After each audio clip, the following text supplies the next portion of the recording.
welcome to Movies, Films, and Flicks. I am Mark Hoffmeyer, and joining me is a man that is about to answer an incredibly random question. It's Adam Hodgins. I'm good at the random questions. I'm awful at the specific ones. If you've been listening to Adam and I since episodes in the 100s, somewhere around there, we have done some incredible. We've done some pretty good riffing in the past, man. We've broken some riff ground, that's for sure. That's why I wanted to bring you in on this. And so I don't know if you remember, but when we first started this podcast, back in the day, we would ask for random listener questions, and they got weird. And the problem is that we would probably spend 30 minutes of the hour answering questions, and sometimes we'd have two movies that we talk about for 15 minutes. So, right. I mean, they became something that people liked, but it was also like, hey, I want to listen to talks about Cliffhanger. I don't want 2 minutes of Cliffhanger, and then an hour-long discussion about how long it would take to eat the Pillsbury Doughboy, which, right, or like Stay Puft Marshmallow Man. So exactly. So I thought, hey, let's do a quick 20-minute segment where I bring on some of the guests who love to riff, and let's answer some really weird movie questions. And so I figured you'd be good to bring on as the first guest. Yeah, I love it. This is the kind of stuff that really gets my mind going. And okay, so this is the question. There's a movie that I think you and I both love. It's 1993's Hot Shots Part 2. Saw it in the theater, my friend. Beautiful film, directed by Jim Abrams, written by Pat Proft, a sequel to Hot Shots. This one brings back Topper Harley. It brings back Ramada Rodham Heyman, Valerie Galino. I mean, it just has... Can I also say it brings back Colonel Troutman? Yes, it does. Like, as himself, right? Like, it's he just goes for it. It's amazing. So this movie is just a sight gag orama. I mean, there are so many jokes. And what I love about this, and this is going to sound super obvious, Adam, but I love that these jokes were written. I mean, to have the Lady in the Tramp gag where he kicks a shoe up to his face, or when she's tying him to the bed and a third hand comes in. I mean, there are props that need to be bought for this movie because of the sight gags that were written, which I love. I mean, there are some cheeky gags in here. Like, you can't just come up with this on the fly. So this... No, this is thought out. Like, I think this to me is in the same caliber as Airplane, where it's like you have to watch the movie at least 3 times to catch all the gags because you're so busy laughing at the last 2 jokes you just saw. Yeah, and they just come so fast and heavy, don't they? Right, like somebody said, like, we want to have like a nun slap someone in a plane seat, right? That was an idea someone wrote out, and like, okay, how does that? We're going to shoot it, we're going to cast it, we're going to make this second joke happen, and it's incredible. And so the one thing I wanted to ask you about is a scene from this movie. I mean, there's probably 1,000 sight gags in this movie, but something has always stood out to me, at least. So in the beginning of the film, Topper Harley is about to engage in a Thai kickboxing fight. And he walks into the arena, I guess, as what we'll call it, for lack of a better word, bar that's been turned into arena. He steps up to fight James Liu, who has been in big trouble in Little China. He was in Tropic Thunder, Escape from L.A., Time Cop. He was one of Hershey's thugs in Escape from L.A. And then he also he was part of the crew in Big Trouble in Little China, which is amazing. Time Cop, The Shadow. I mean, you see this guy, you're going to know who he is. And so it's Topper Harley versus a kickboxer opponent. That's his name. And they start off by James Liu, the kickboxer opponent, does some nunchuck skills, hits a guy with it. Topper Harley does some rope skills. Right, there's the lasso rodeo bit. Whacks a dude with it when he throws it away. Now, and can I say, not to interrupt you, but for like a cheeky throwaway, not throwaway, but like for a cheeky like summer comedy movie, Sheen was kind of in shape for this. He kind of like got ripped for it. Steroids. He admits to it. Yeah, it's crazy. He was legit ripped, and he did a ton of steroids, which I love. I love how honest he was about it, too. I remember watching this movie being like, he could legit play a Rambo character. Like, he could... this isn't... Like, it's not funny casting. He's funny, but the casting is not funny. If he was... All right, so after Speed, right? Speed hits big, and he's this size... And he doesn't have all the insanity that goes with Charlie Sheen. Right. He could have been a Slater-type action hero. Oh, yeah. I mean, Vertical Limit, there's some great car gag. But you know what's interesting in Vertical Limit? He's not the hero in that. No. Natasha Kinski's the hero, which is amazing.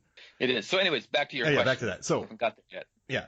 This is dangerous because there's no one back in here to reel us in, Adam. You and I love it. Now, they're about to fight, and you think that they're going to start kickboxing, but what happens next is beautiful. So the kickboxing opponent gets a table brought in front of him. He dunks his hand in what appears to be an acid or type of glue, like a hot glue, onto his wrists and hands are wrapped. So there's like resin of some sort. Yeah, resin of some sort. There's like a canvas wrapping around him. He dunks him in that. Then he puts his hands in glass. Then he puts his hands in nails. It's the kickboxer moment. Boom.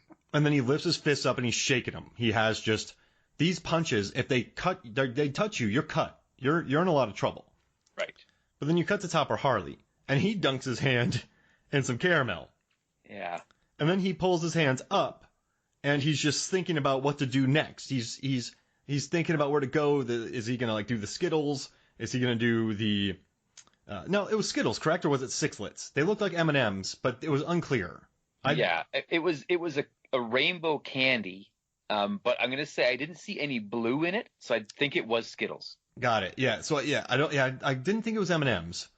No. So so he dunks his hands in there, and then the crowd starts going gummy bears, sprinkles, sprinkles, and the kickboxing opponent shuts them all up. Topper Harley lifts up his hands, and he has gummy bear sprinkles on his wrist wrap. So you have a guy who has nails and glass.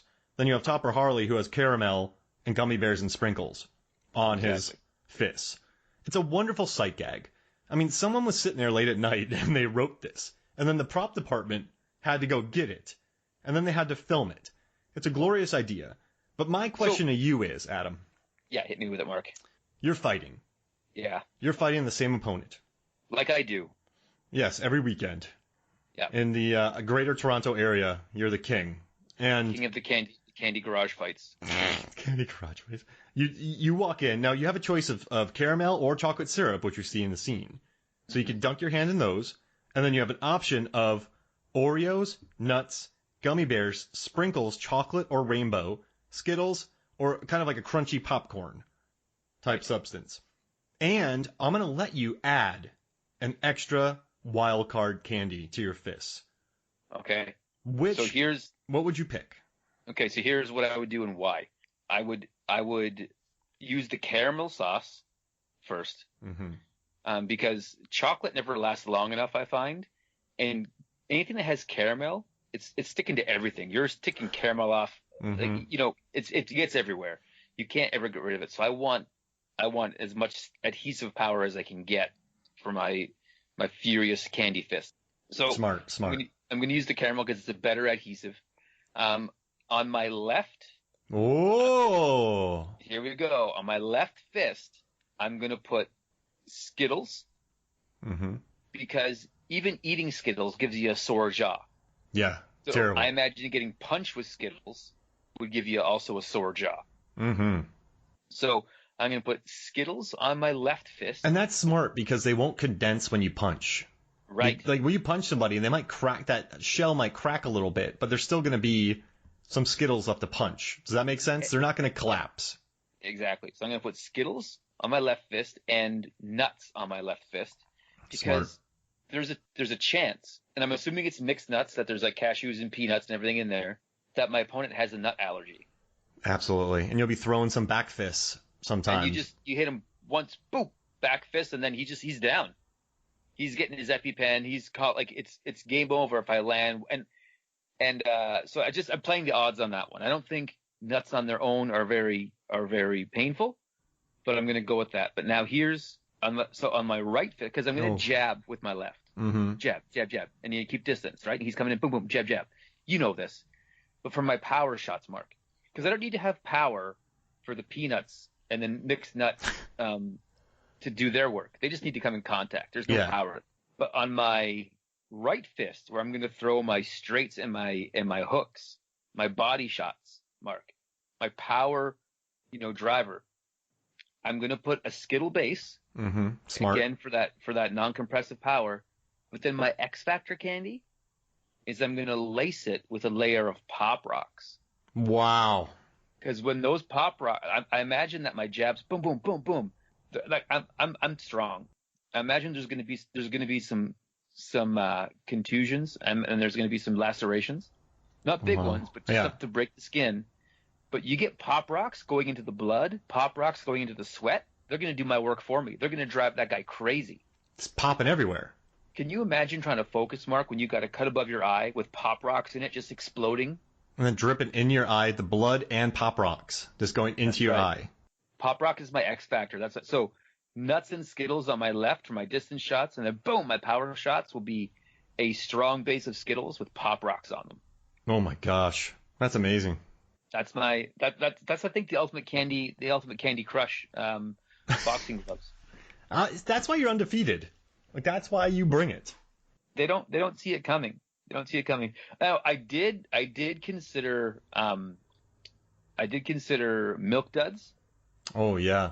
Because those things last forever. You put one Milk Dud in your mouth, you're chewing for half a movie. Yeah, if you don't chew, if you just leave it in there, you could have it tomorrow.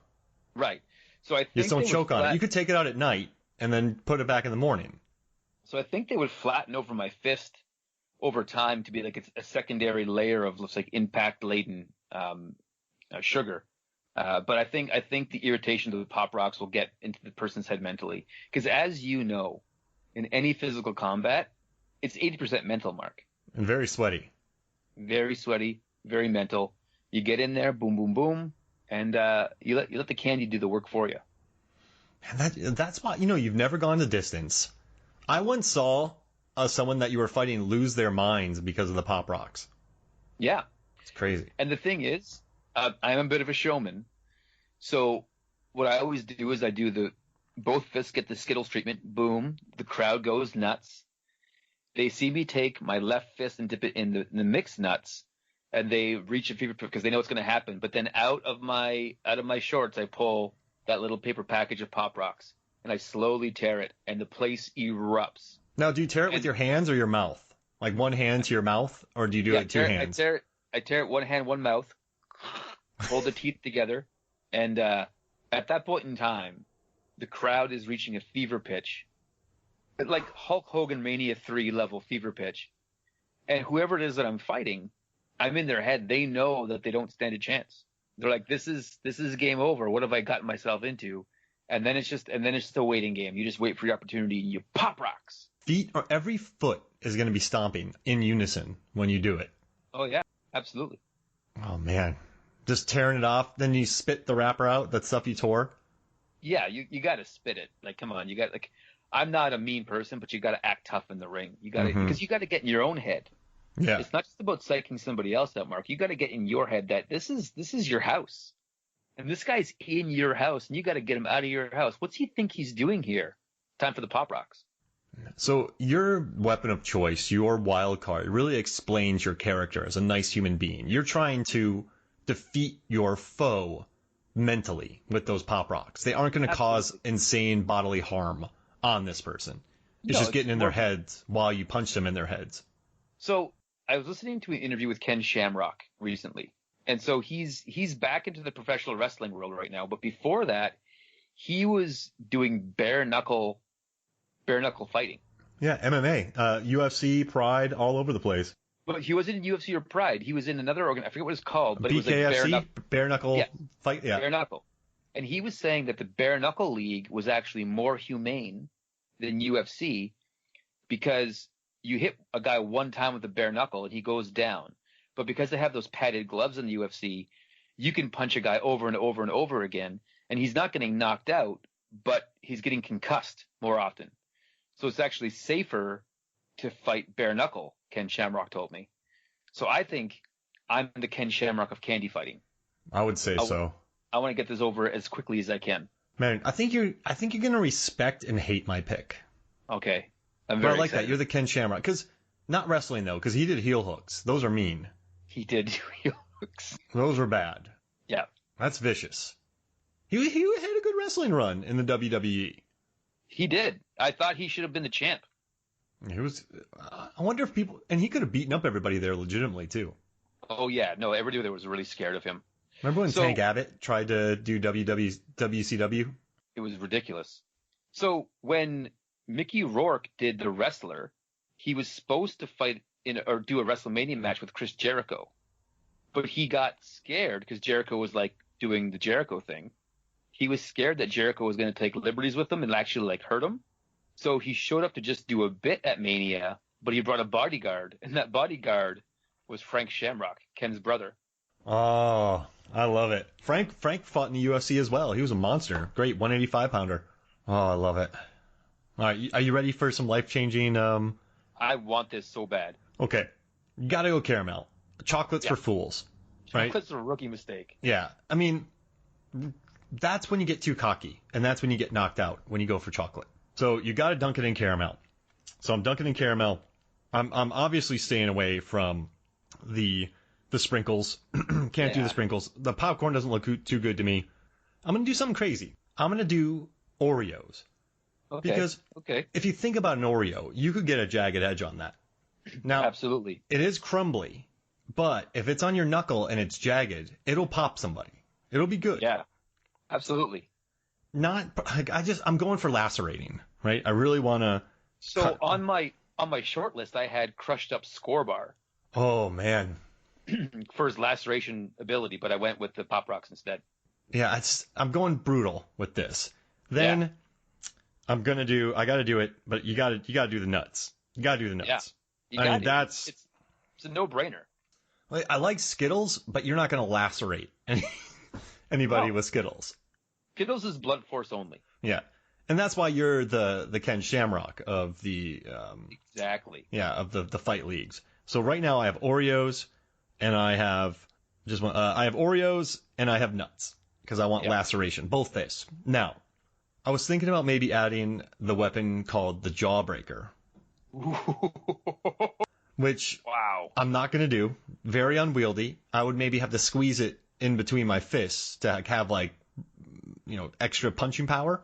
Can I say, as great as an idea as that is, I think that would do more damage to you than anybody else. Yeah, it's like it's risk reward. And when you make money with your fists, you don't want to destroy your fists. No, and it would, because it's a severe. There's no it'd be in between your knuckles. It could, if it went wrong, it would go really wrong. So here it is. Now, I hope you're my friend after I say this. Oh, nothing could break our friendship, Mark. Candy canes. Would you pre-suck them and make them like Wolverine claws? Yes. And I would crumble some up with the jagged edges. So what I would do is I don't want to none of my fights have ended with candy cane death. So what I'll do is I'll put the sharpened ends on my jab hand just to kind of keep someone at bay, respect the distance. Right, like Vega. And then on my left hand, I'm going to add the jagged candy cane, not the like chewed up Wolverine ones, but they're still sharp. Yeah. And you snap one in half, you got a weapon. That'll be on my power hand. So you'll stay away from the sharp jab, but when that power hand comes in, you better watch out. Absolutely. Now here's the thing I want to ask you. Mm-hmm. Would you only fight in like late November, December? Or would you stockpile candy canes and just, because I don't know if like a 6-month-old candy cane would have the structural integrity that like a new candy cane would have. That's a great point. So what I learned was the freezer is a great place to put them. Okay. So I freeze my candy canes. And I buy a lot of them after Christmas because they go on sale 80%. Oh, yeah. December 27th, you're buying all the candy canes you can. So I have a freezer loaded with them. And, they some of them do, some of them... what's good about the candy cane is there's a little bit of... some of them, when they get super dry, they can become powdery. But when they get wet, there's a little bit of sticky there. You want the sticky. Yeah, absolutely. Mm-hmm. Because say you're hitting a guy with candy cane chunks, and they're getting wet because of sweat. They might come off your glove, but they're going to stick on his face. Exactly. And then if you punch it again, you're just grinding that into his face more. Yeah, I mean, they're going to look like that Bond villain from Die Another Day who has the diamonds in his face, but it's going to be candy canes. I mean, it's brutal fights, man. Not many people want to fight me, but it's, it's kind of good and bad for me because I don't make much money. But I think you're like so I'm the Ken Shamrock of the fighting world, and you're the Brock Lesnar of the fighting world. Yes. Fight 2 matches a year. They're big money matches, Mark. And you walk in, you destroy, and you leave. And there's nothing else you can do. I just whack-a-mole a guy, and they're out. Yeah. And you know what? People are scared of you, and you're okay with that. Mm-hmm. I mean, that's how it should be. And also, they're accepting the fights. They want the money. Absolutely, they want the money, but they don't do it. That's why I've never fought you, is because I want to stay undefeated. And yeah, that'd be tough. I don't know. I think you'd get me, man. I don't know, man. Because I don't get hit much, and that's what your forte is, hitting people a lot. Yeah, but I think too, like you're a taller guy than I am, so I think your reach has got there. And if you got your reach plus your Wolverine claws, I don't think I can get close to you. But the good news is, if I punch a Skittle, my candy cane's snapping. Yeah, that's true. So you got pretty good defense. I'm gonna do it. Okay, here's what I'm gonna do. I'm gonna make a video, Mark, in the next day or two, and I'm gonna put a candy cane in water, not submergent water, but I'm gonna get it wet. Mm-hmm. And I'm gonna put Pop Rocks on the candy cane. Yeah. And I'm gonna see if the Pop Rocks dissolve the candy cane, like what effect it has. Man. And so I'm so used to people being afraid, right? They're counterpunching, so I can go on the offense. I don't think you would do that. I think you'd be confident in your Skittles and Pop Rocks. Oh yeah, no. It's you got to stick to the worst thing you can do when you get into a fight is change your game plan. Yeah, exactly. Right? Remember Rocky? Yeah. You get in there and then Mickey's like, okay, now go southpaw. And Rocky says, I'm not changing to southpaw. Because he got in a rhythm. He's following through with what he wants to do. Mm-hmm. That's how you win a fight. You just stick to the plan, Mark. I think we chose some. I think what we did, we picked our personalities here, man. I think that both are wise choices. I love your candy cane pick. It's mean, isn't it? I think that it's so seasonal that it was off of my radar. It's mean. It is mean. But I mean, we're getting paid to fight people in barns. Like, we need every advantage we can get. Right. And it's not illegal. What about now? Again, we're at different places on the globe here, Mark. You're in Georgia, and I'm in Ontario. Do you guys have at like fairs and like what would it be like? Amusement parks? Like amusement parks and old-fashioned, old-timey candy stores and stuff. The like crystal candy they roll onto a stick. Rock candy. Yeah. Wow. But it's almost like crystally, right? Like it's translucent. Yeah, exactly. Oh, that would lodge into people. That would be a good one. That would be serious. It just, man, that'd be brutal. But I don't see it lacerating. I just see. Right. I like your Skittles, man. I like your choices here. Skittles is a tough base. It's a solid base. And those candy canes are gonna really hurt people. Absolutely. That's you're gonna lacerate with those candy canes. Well, thank you for joining me, man. This has been my favorite conversation I've had all day. I mean, just listen, we're honoring Hot Shots Part 2, and we're kind of hearkening back to the early days of movies, films, and flicks, where we got the most insane listener questions ever, and we just answered them with just pure joy. So I'm glad that you joined me, man. I look forward to doing more of these.